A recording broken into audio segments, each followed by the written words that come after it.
Hi, everyone. So in this video, I'm going to take just a little bit of time to go over one of the poems that you had to read for the Poetry 2 assignment last week. So in this video, we're going to take a look at the first poem, which was DulceEtDecorumEst by Wilfred Owens. So let's go ahead and pull that up here. Okay. So in the homework assignment, you were asked to list 5 examples of imagery, 5 similes or metaphors, and then to discuss what you thought the underlying message / theme is for this poem. Okay. I think that first question you had to answer, finding the imagery in this poem, is actually really easy because it is a poem that is based in imagery. The imagery is what drives the poem, what makes it worth reading, you know, if you think about it. You know, you've got, you know, bent double like old beggars under stacks, knock-kneed, we cursed through sludge, till on haunting flares we turned our backs. You know, till on the haunting flares we turned our backs, and towards our distant rest began to trudge.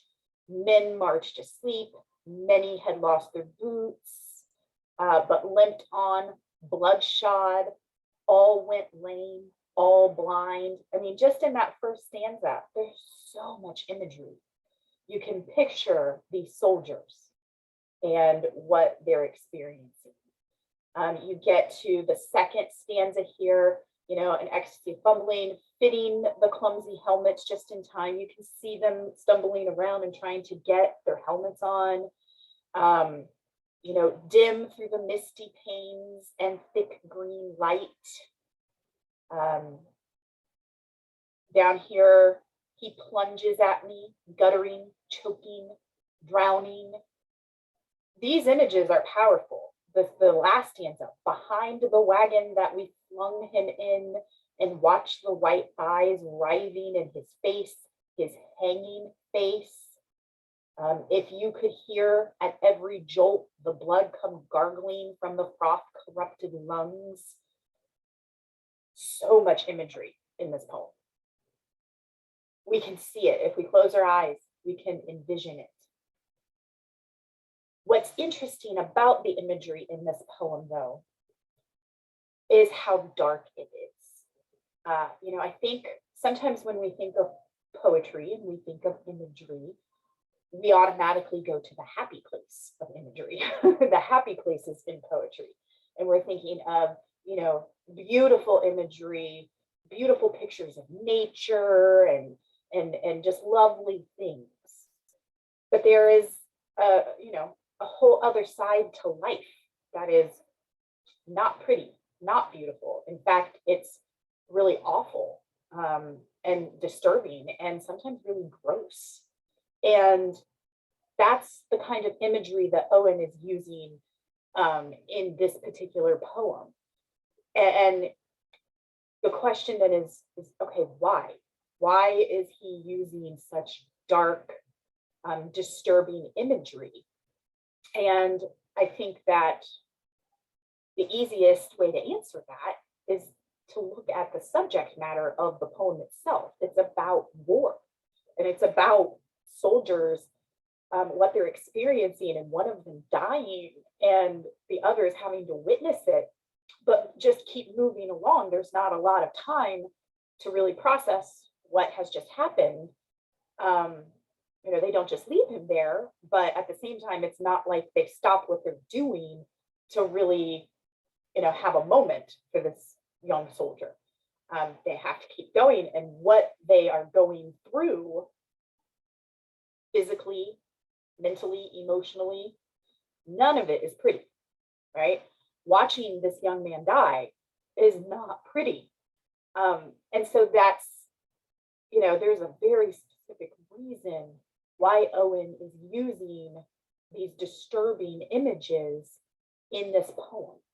He wants us to feel disturbed, right? He wants us to envision this awful, horrible nightmare, right? Looking at the similes and metaphors, you know, we've got bent double like old beggars under sacks.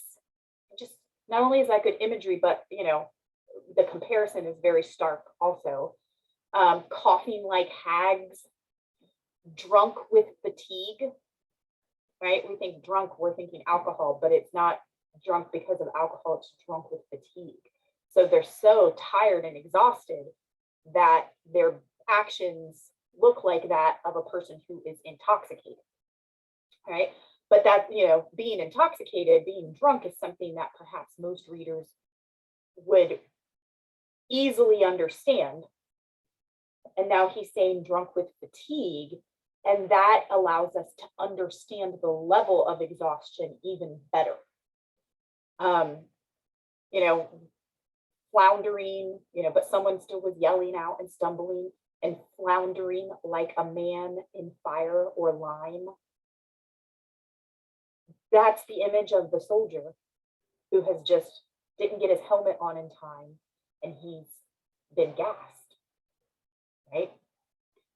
That's what he looks like, you know, stumbling around like a man in fire or lime, tortured, basically. It's awful. Like he's technically still alive, but he's a dead man. You know, it's only a matter of moments. It's really awful. What he looks like dim through the misty panes of thick green light, as under a green sea, I saw him drowning. So at first he looked like he was stumbling around like he was on fire or in lime, right? What you would imagine someone, and we've seen it in television shows and movies, what someone looks like when they catch fire. That's what this young soldier looked like. And then the imagery kind of switches, and now he looks like he's drowning under the sea, a green sea. And the green sea is also in reference to the gas. It's mustard gas, if you want to know specifically. Just awful, awful images of this young man dying. And then the similes and metaphors that Owen is using to help us envision it. He's giving us references that we are already familiar with to sort of get us to understand what the reality was, right? You know, we get here in the last stanza, you know, if you could hear it every jolt, the blood come gargling from the frost-corrupted lungs, obscene as cancer, bitter as the cud of bile, incurable sores on innocent tongues. These are just awful, awful images, awful comparisons, obscene as cancer. And again, this is what he's comparing what it sounds like when the blood is basically when the guy is vomiting up the blood, like he can't breathe. And that's what's coming out is blood. You know, frost corrupted lungs, the gas, that's what it's doing inside of him. And he's comparing it to cancer, bitter cut of bile, incurable sores on innocent tongues. I mean, not only is it beautiful language, but it's really stark comparisons and imagery here. And again, why these comparisons specifically? You know, of course, it's to get us into a frame of reference so that we can better envision what he's trying to show us. But it all leads back to just his desire to show just how awful and nightmarish this situation is. Being soldiers in a war, being so exhausted, trudging for miles and miles, the fear of trying to get your helmet on in time to avoid being gassed, and then having to watch one of your fellow soldiers who wasn't so lucky suffer this agonizing, painful death and not being able to do anything to help it, right? And then we get to the very end of the poem, right? And this whole last stanza is almost, it's one sentence, right? You have to sort of see it as a whole sentence, a whole thought. If in some smothering dreams, you too could pace behind the wagon that we flung him in and watch the white eyes writhing in his face, his hanging face like a devil's sick of sin. If you could hear at every jolt the blood come gargling from the froth-corrupted lungs, obscene as cancer, bitter as the cut of vile, incurable sores on innocent tongues, my friend, you would not tell with such high zest to children ardent for some desperate glory the old lie, DulceEtDecorumEst pro patria mori. What he's saying is, if you had witnessed what I have witnessed, if you had experienced what I experienced, you would never lie to children and tell them that it's sweet and fitting to die for one's country. Because it's not. The whole reason that this poem is so dark and full of such awful imagery is because he wants us to understand that war is awful. It's horrible.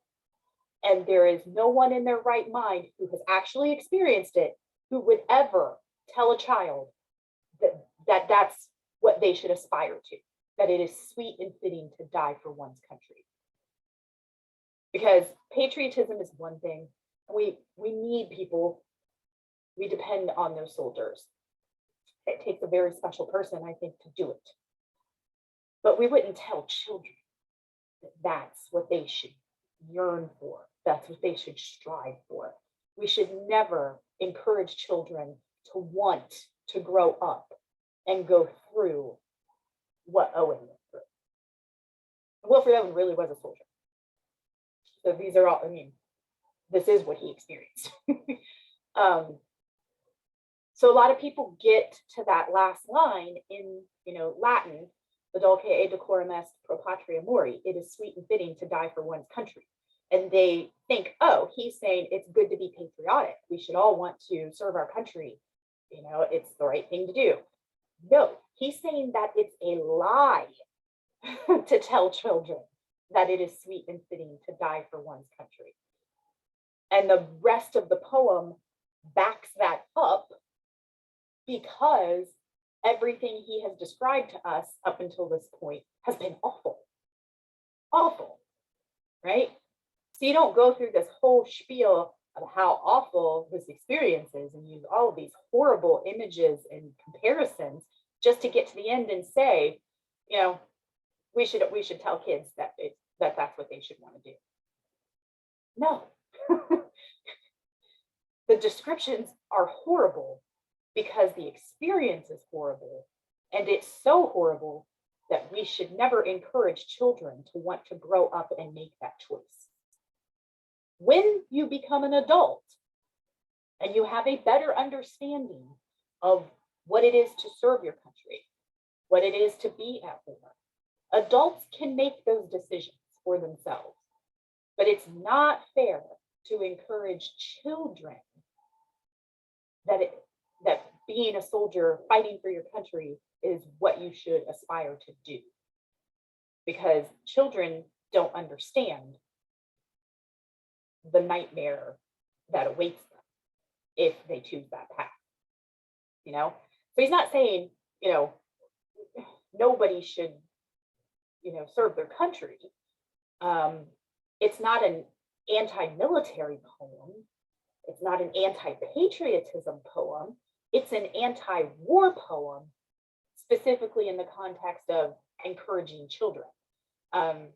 Basically, nobody really understands just how awful it is, but at least adults can kind of understand. And if they make that choice, it's on them. We should not encourage children to want to devote their life to serving their country because they have no idea. They don't understand all of the nightmarish qualities that he just explained and described in the rest of the poem. Okay, so that is DulceEtDecorumEst. Okay. If you have any questions about it, definitely reach out to me because this poem will show up on the exam. So I want to make sure that everybody, truly understands it, understands how the imagery is used, how the similes and metaphors are used, what the theme is, what that underlying message is. You're going to need to, and how the imagery and similes and metaphors help support that theme. So if you do have questions, definitely reach out before you take the exam.